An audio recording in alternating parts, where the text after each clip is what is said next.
Au sommaire de Chibero Telebista, présentation du CIAS, Centre intercommunal d'action sociale de Mauléon. Rencontre avec Philippe Etchegoyen, auteur des ouvrages Mémoire sous le Tyne. Enfin, images et périples en Nouvelle-Zélande avec nos deux voyageuses sous le Tyne.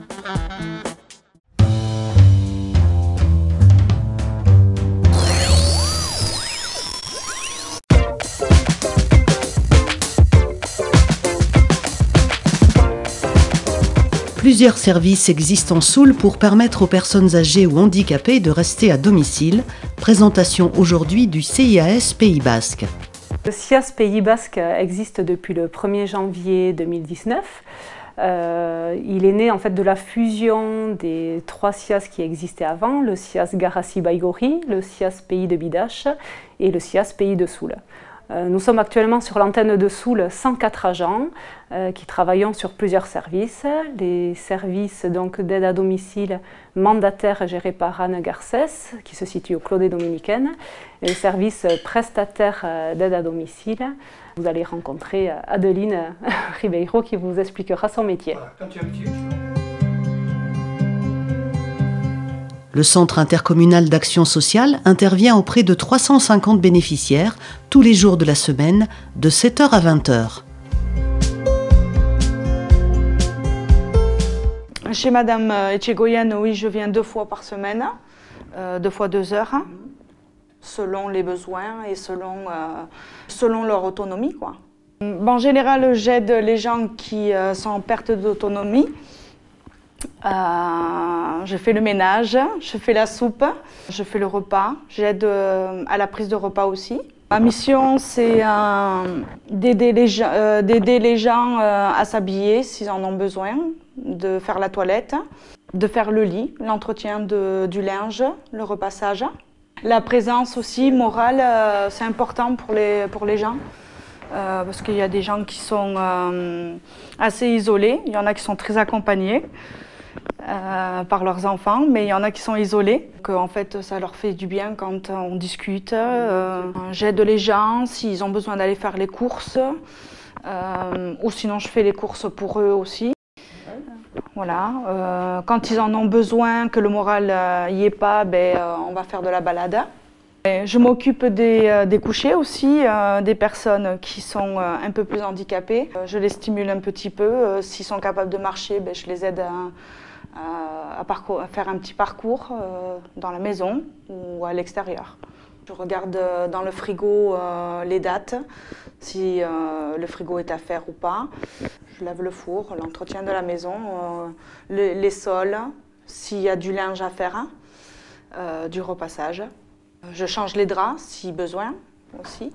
Je lave la salle de bain, les toilettes chaque semaine, à chaque fois que je viens. Petit à petit, et puis à force de se voir, oui, il y a une complicité.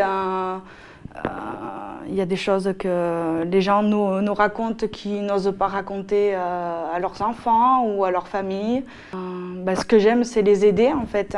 Oui, à force de venir, je connais la maison par cœur. Voilà, bien sûr. Par cœur, je sais ce qu'il y a à faire comme tâche.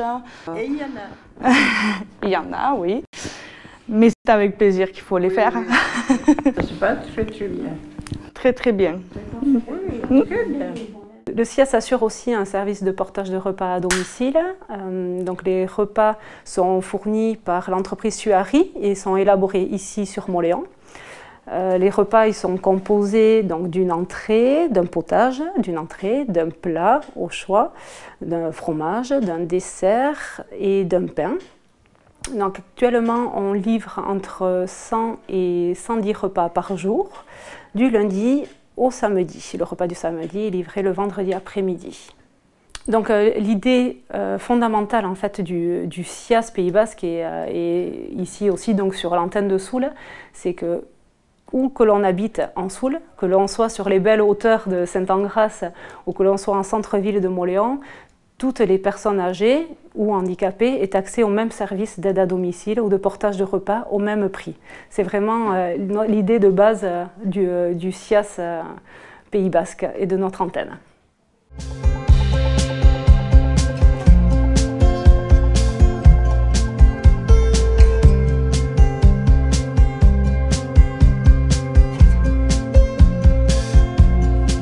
Le service de portage de repas à domicile fonctionne avec 3 tournées, dont une en Haute-Soule.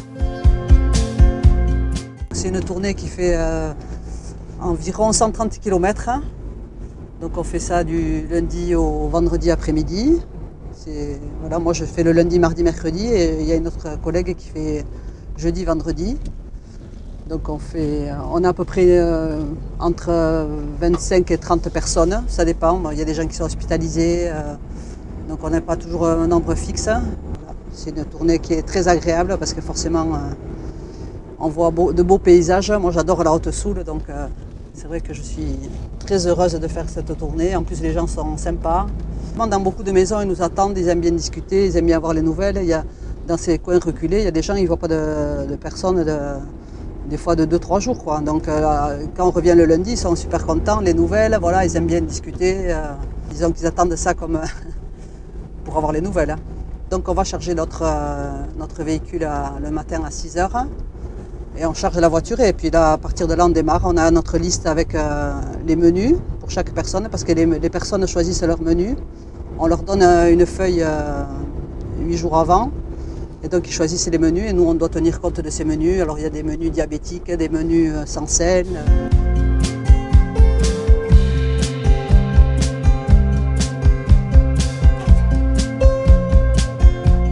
Egen hon, Wij nu la sia. Mavose, Bon, un travail. Egenos nog wat ik hoest niet, hoor. Egenos. Lakkenussen, weer abai, flakku. bij.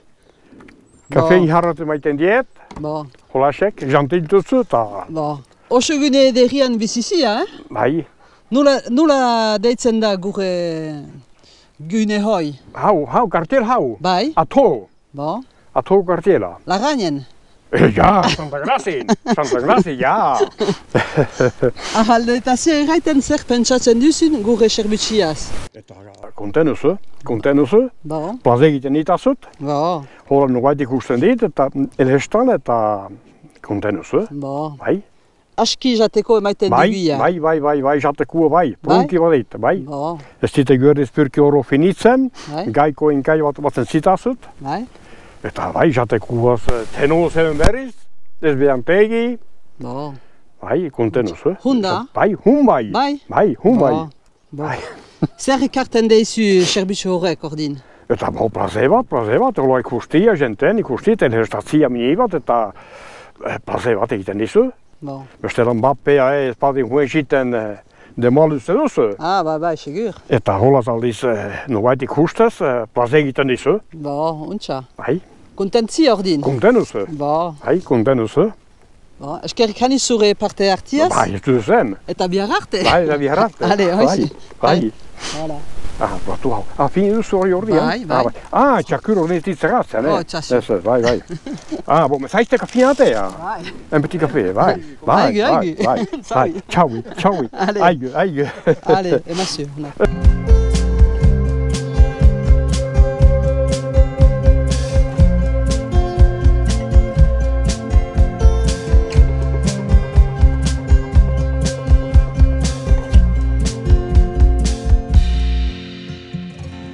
Si les personnes souhaitent des informations, donc nous avons 2 lieux d'accueil au public.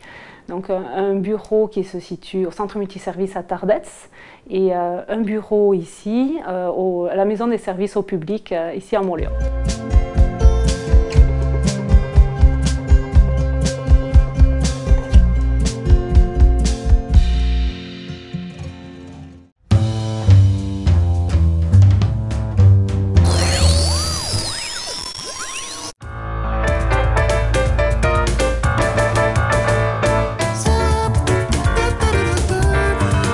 C'est à Idox-Mendy que notre nouveau chroniqueur Dominique Eper a rencontré un observateur passionné de la Soule, Philippe Etchegoyen.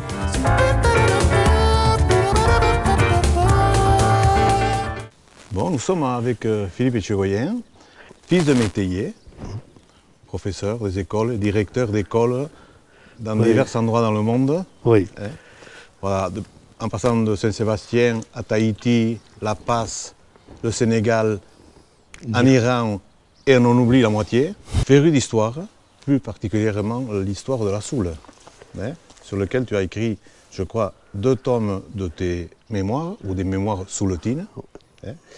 Et j'aimerais aujourd'hui que tu nous parles de quelque chose de particulier, qui est d'actualité justement, c'est la situation des femmes ou des jeunes filles pour commencer, à l'époque de ton enfance, ou la génération même avant. Oui, j'y tiens beaucoup parce que justement ça tient à mon histoire personnelle. Je ne vais pas la raconter en détail, mais effectivement mes parents sont partis métayers suite à un refus de ma mère d'épouser un héritier d'une maison. Voilà. Donc, situation de la femme, quelle est-elle? Très brièvement, il faudrait en parler beaucoup plus longuement, mais on va rester là. Elle commençait, ces jeunes filles, à partir de, disons, 13-14 ans. Les garçons partaient comme domestiques à 11 ans, et les filles partaient à 13-14 ans, sauf si elles étaient héritières. L'héritière, elle restait souvent à la maison, elle apprenait de la couture, etc., etc. Il y avait les religieuses, mais on n'en parle pas. Parlons de celles qui partaient, des cadettes, qui partaient pour être nourries ailleurs. Alors, si c'était une maison pauvre, si les parents n'avaient pas été des eremucs, c'est-à-dire des sans-terre, des petites gens qui n'étaient pas capables de payer une dot à leur fille, celle-ci partait comme bonne à tout faire et elle devait d'abord survivre. C'était vraiment la bonne à tout faire. Certains en profitaient. Ces pauvres n'avaient souvent pas le choix, ces pauvres filles n'avaient pas souvent le choix autre que d'accepter ce qui leur arrivait, sous peine de mourir de faim et de partir. N'oublions pas qu'un domestique ou une bonne devait au moins rester 1 an dans une maison et si possible 2. Sinon sa réputation n'était pas bonne. Et là, ces pauvres filles tombaient souvent sur des gens qui profitaient de la situation, que ce soit le patron, je pense à un grand Tchékojan qui avait 2 bonnes et un domestique, et qui exigeait que sa bonne lui apporte son goûter dans la cabane de vigne où il l'attendait, et bien sûr lui offre d'autres services par obligation. Alors la terreur de ces filles, c'était aussi de tomber enceinte. Et ça, si elle avait la chance de ne pas tomber enceinte, elle pouvait espérer avoir une réputation suffisante pour passer sa vie comme bonne dans une maison correcte, qui la traitait correctement. Petit à petit, elle devenait un membre de la famille. Elle ne pouvait pas se marier, elle n'avait pas le droit à cela, mais elle pouvait vivre dans des conditions correctes. Si, au contraire, elle tombait enceinte, là, c'était la catastrophe. Parce que dans les maisons, les parents les viraient, mais surtout, ces filles-là, tout le monde en profitait. Et on gardait aussi le secret dans les familles. Hein. Et on exilait, je dirais, les filles enceintes vers Bordeaux, Paris ou ailleurs. Bordeaux, Paris, je connais un cas. Pourtant, c'était un métayer, c'était pas un grand Tchékojan. Sa fille est tombée enceinte à 20 ans et il l'a virée enceinte. Elle est allée à Paris, il a essayé de la récupérer d'ailleurs, passant sur une aventure. Ça, c'était le bas du panier, les fileuses, les tisserandes, les eremucs qui vivaient dans des petites maisons interstitielles. Si, au contraire, la fille était la fille d'une maison, une cadette bien sûr, qui était une fille d'une maison qui pouvait payer la dot. Une dot pas très importante toujours, mais qui pouvait payer une dot. Alors elle avait l'espoir de trouver un héritier. Donc, on l'envoyait en général comme bonne ou serveuse dans un restaurant, dans une auberge de Montléon ou de Tardets. Donc là, elle était facile à repérer par tout le monde. Si sa réputation était bonne, car il fallait qu'elle fasse attention à sa réputation, il fallait qu'elle soit sérieuse, travailleuse, souriante, tout ce qu'on veut, elle avait espoir de trouver un mari qui soit un héritier de maison. Mais attendez, c'est pas elle, c'est les parents qui décidaient. Je pense à l'exemple de ma mère d'ailleurs. Elle avait été demandée par une maison importante de la vallée, mais pas à elle, à ses parents, qui étaient tellement éblouis que cette maison, qui avait les moyens d'accepter une héritière sans une dot trop importante, donc ils étaient tellement éblouis qu'ils ont dit oui sans lui demander son avis. Malheureusement, elle a dit non. Heureusement d'ailleurs. Enfin, c'est une autre histoire, mais ils ont dû partir comme métayers avec rien. Hein. Donc c'était le cas général, ce sont les parents qui casaient quelque part bon, il y avait leur des fille. négociations. Hein. Si la fille avait du caractère, elle arrivait un peu. Si le garçon était amoureux, mais jusqu'à 26 ans, s'il n'obéissait pas aux parents, il pouvait être déshérité. Et quelle était la situation de ces femmes qui arrivaient à se marier? C'était déjà une chance pour elles, et qui arrivaient dans une maison en tant que mariées du fils de la maison. Oui, alors là, je veux dire une chose. Ma mère, quand elle était jeune, ils étaient métayers, ils n'avaient vraiment rien. Hein. Imaginez que quand ils se sont mariés, mon père devait emprunter une vache au voisin pour atteler une paire de vaches, parce qu'il n'en avait qu'une vache. Donc c'était vraiment le bas du bas, ils sont partis de rien. Et elle avait une voisine avec qui elle était très copine, qui s'était mariée dans une belle ferme. Et la voisine lui disait toujours, « Je sais que vous n'avez rien, mais si tu savais comme je t'envie. Moi, je suis la Souillon. » Il y a une autre femme, jeune mariée dans une ferme, et qui disait, « Même les murs de la maison étaient contre moi. » Il faut imaginer cette pauvre femme de 20 ans qui était dans une maison, mais complètement enfermée, piégée.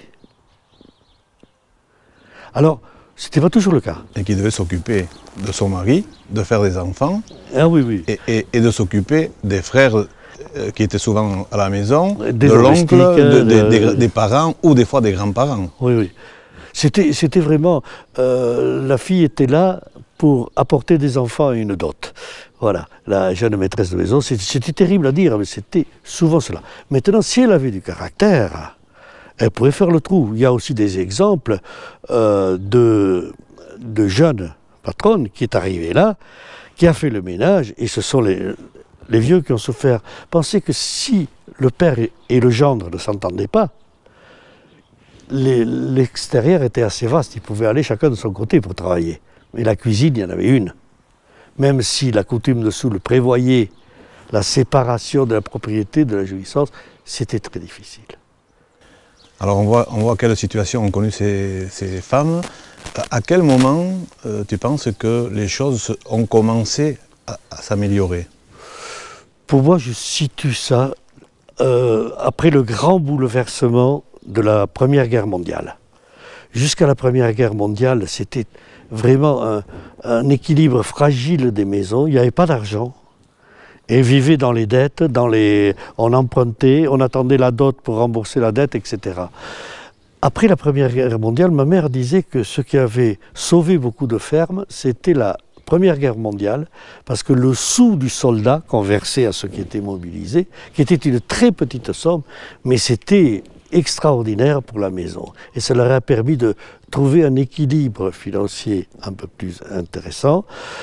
Deuxièmement, beaucoup de maisons, beaucoup sont revenus blessés, des veuves de guerre. Et cela touchait une pension. Et on disait bien ici dans le village, je l'ai encore entendu, mais Charles, on va pas dire, ils ont une bonne vache laitière là dans la maison, c'était la pension qui rentrait. Alors les choses se sont améliorées sur les conditions de la femme, bien heureusement, mais je trouve qu'elles se sont améliorées lentement, puisqu'il est encore d'actualité. Est-ce que ce que tu nous racontais par rapport à la dame qui la veille de sa mort, a dénoncé ce qui lui était arrivé, on l'entend maintenant, et les médias le relayent sur tout ce qu'ont vécu les femmes ces dernières années. Exactement. Je crois qu'il y a toujours ce gros problème qui existait sous une certaine forme de la femme, et qu'on retrouve la situation de la femme n'est pas toujours non plus... Regarde, elle s'est améliorée, elle a les moyens éventuellement, dans la plupart des cas, de réagir et de faire autre chose. Tandis qu'à cette époque-là, c'était ou tu mourais de faim, ou tu acceptais n'importe quoi. Et c'est ça. Alors, maintenant, il y a aussi une grosse évolution récente en Soule, et ça a été énorme, c'est de faire vivre le couple jeune et vieux dans deux habitats différents, proches mais différents. Et je crois que quand on regarde cela, on voit que les jeunes vivent dans une maison, une partie de la maison, et les vieux dans une autre partie de la maison et ça se passe beaucoup mieux. Je crois que la coexistence était terrible. Ou les jeunes ou les vieux en souffraient. Merci Philippe pour ces explications intéressantes et j'espère que la condition de la femme ça continuera à s'améliorer, mais plus vite qu'elle ne le fait jusque-là.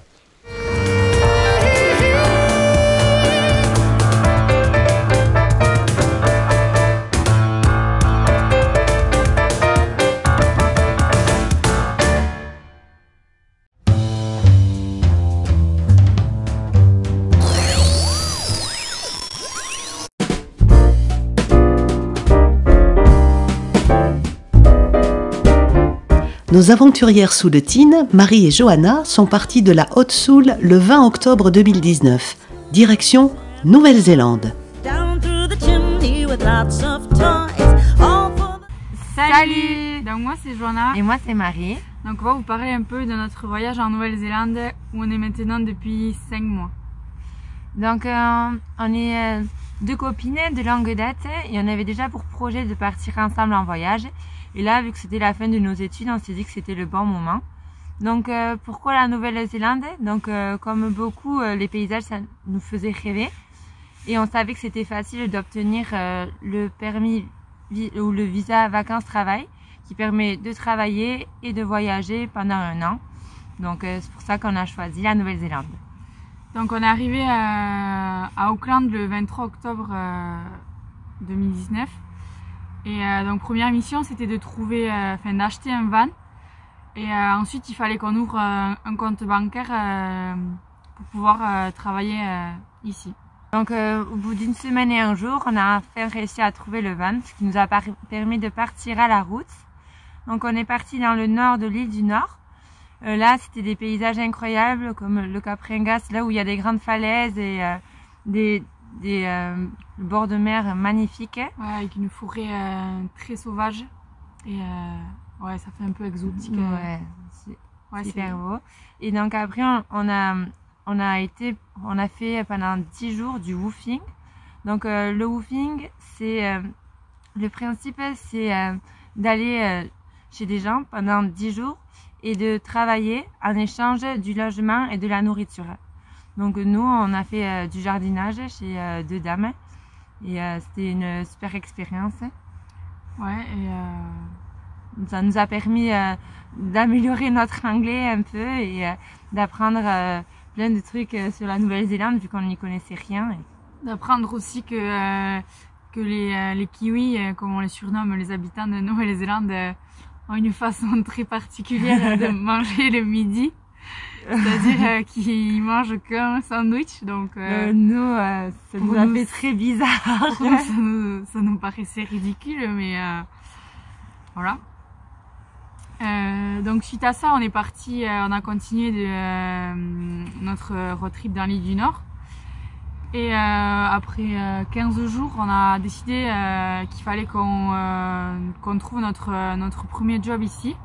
Donc on a vu une publication sur Facebook et on s'est présenté directement dans l'entreprise et le lendemain on commençait.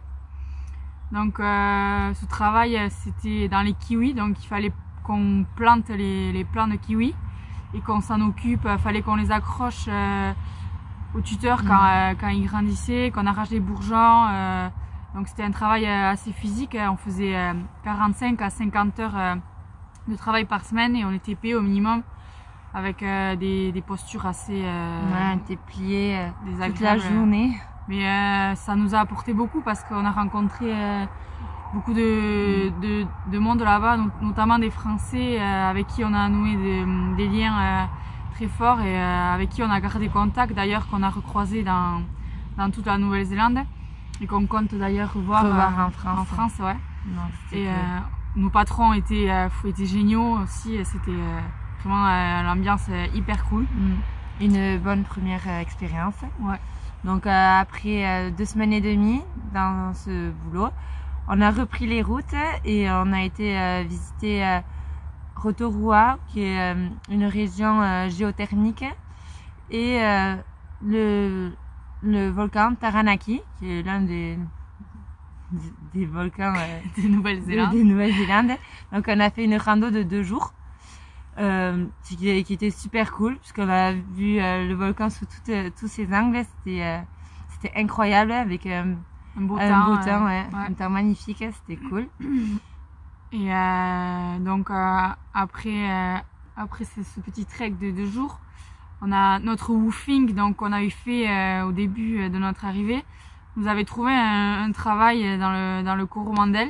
Donc c'était juste après Noël. Voilà. Donc ce travail, c'était on bossait dans un café-restaurant. Donc on était à la fois serveuse et à la plonge. Et au bout de 2 jours, la patronne nous a fait confiance entièrement et elle nous a laissé mettre la main à la pâte. Donc on a fait de la pâtisserie, on a fait quelques plats. Déjà, ça nous a permis aussi encore de parler anglais, vu qu'on pouvait directement apporter les plats aux clients. Donc, échange avec les clients, mais aussi échange avec notre équipe qui était super cool, qui a une patience pour nous expliquer à chaque fois comment cuisiner. C'était incroyable. Parce qu'en plein rush, c'est parfois un peu compliqué. Et en plus, on était pile dans la période... une des périodes, vu que c'est les vacances d'été où il y a le plus de touristes, donc on est reparti en road trip et donc on est parti au Tongariro. Donc on avait réservé pour faire c'est l'une des Great Walks, c'est une randonnée, une superbe randonnée de Nouvelle-Zélande qui dure 4 jours. Donc on avait dans notre sac à dos tout pour tenir pendant 4 jours, donc la nourriture, le sac de couchage, les habits et donc on a eu de la chance parce que on a eu un très beau temps avec un peu de vent, mais quand on est monté au sommet du cratère, il y avait des rafales à 170 km/h qui étaient enregistrées, donc ça soufflait fort, mais l'avantage c'est que on était les 2 seuls au sommet et du coup c'était juste incroyable. C'était un moment magique, vraiment. Des souvenirs gravés à jamais. C'était tellement, c'était dingue. Et donc après ces 4 jours, donc on est parti en direction de la capitale de la Nouvelle-Zélande, Wellington. Donc on a repris des forces là-bas. Petit resto et petite bière. Et on a retrouvé des amis qu'on avait vus dans les kiwis. Et après, direction le sud de la Nouvelle-Zélande. Ouais. Donc où nous sommes actuellement depuis début février. Donc on a, pour l'instant on n'a pas encore travaillé parce que bon on avait des sous de côté, donc on a profité. Donc on est descendu par toute la côte ouest et après on a refait du woofing. Donc on a cette fois travaillé dans un vignoble. Donc on a accroché des filets dans les vignes pour pas que les oiseaux mangent les grappes de raisin. Donc on a fait ça pendant 10 jours. Ouais, là par contre c'était plus de 4 heures de travail par jour. C'était à peu près entre 7 et 8 heures. Ouais, 9 parfois. C'était des grandes journées, mais la nourriture était bonne, donc on était contents. Bon, ça allait. On en a appris sur les vignes, sur le vin et c'était encore une bonne expérience. C'était chez un Allemand et la dame était française, donc on a mangé un peu de nourriture comme à la maison, donc ça faisait plaisir. On a encore repris des forces. Et après ça, on était à la recherche d'un travail, recherche intensive. Donc on est maintenant on a enfin trouvé. Donc moi je travaille dans le picking de pommes, donc je ramasse les pommes. Et moi je travaille en intérim dans une usine qui fabrique de la poudre de lait pour bébé. Voilà. Donc voilà, on va faire quelques semaines avant de repartir sur les routes. Donc on n'a pas de projet défini, donc on peut pas vous parler de la suite, mais Ce qu'on peut vous dire, c'est que ce voyage, il nous a apporté beaucoup de choses. Donc, c'est déjà des rencontres. Ensuite, des paysages incroyables qui resteront toujours dans nos mémoires, têtes. Quoi. Ouais. Et un apprentissage d'une nouvelle langue aussi, qui est super enrichissant. Ouais, parce qu'au début, on est arrivé, on connaissait que les bases, même c'était compliqué, on avait du mal à échanger. Et là, on remarque qu'on a pas mal progressé parce qu'on comprend quasi tout ce qu'on nous dit. On arrive même à comprendre les kiwis. Même si leur accent est vraiment très tiré par les cheveux, mais et donc on s'exprime plus facilement. Ouais. Maintenant, donc si on avait un conseil à vous donner, n'hésitez pas, partez en voyage. Partez à la rencontre des gens. Que grandit. Ouais, et que vous partiez à deux ou tout seul, n'hésitez pas et ne vous posez pas trop la question de l'argent parce qu'au final, nous on est partis avec pas beaucoup d'économies non plus et au final on n'y a quasiment pas touché parce que si vous travaillez ici, c'est largement possible de vous en sortir. Enfin, c'est juste facile quoi, donc vraiment foncez à la rencontre de plein de gens du monde entier et pour découvrir de nouvelles cultures et éclatez-vous et faites comme nous, foncez, n'hésitez pas et voilà. Donc on voulait faire un petit coucou à tous ceux qui sont bloqués en ce moment en France. Tous nos amis français, on vous salue parce qu'ici tout va bien pour l'instant. On n'est pas bloqué, on peut circuler. Petit mot aussi pour dire que la nourriture française et les plats d'Amani et de maman nous manquent. Mais surtout le Dagassan. Le pain de Dagassan, il nous manque beaucoup. Il est bringue avec tous nos copains. Ouais, nos potes. Et donc on se voit très vite en dessous. Voilà. Donc on vous fait des gros bisous. Gros bisous, bye bye. Salut. Bonus de fin de vidéo. On va vous faire une petite présentation de notre van. Alors ici le coin cuisine avec le gas cooker pour cuisiner de bons petits plats. Notre armoire, nos petites binouses juste ici. Donc un bidon d'eau propre, un bidon d'eau sale. Avec un évier, donc parfait. Maintenant, le coin salon. Donc il est un peu en bordel. Donc voilà où l'on vit. Là très confortable, avec deux bodyboards au-dessus de notre tête.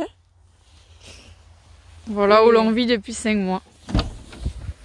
Et voilà.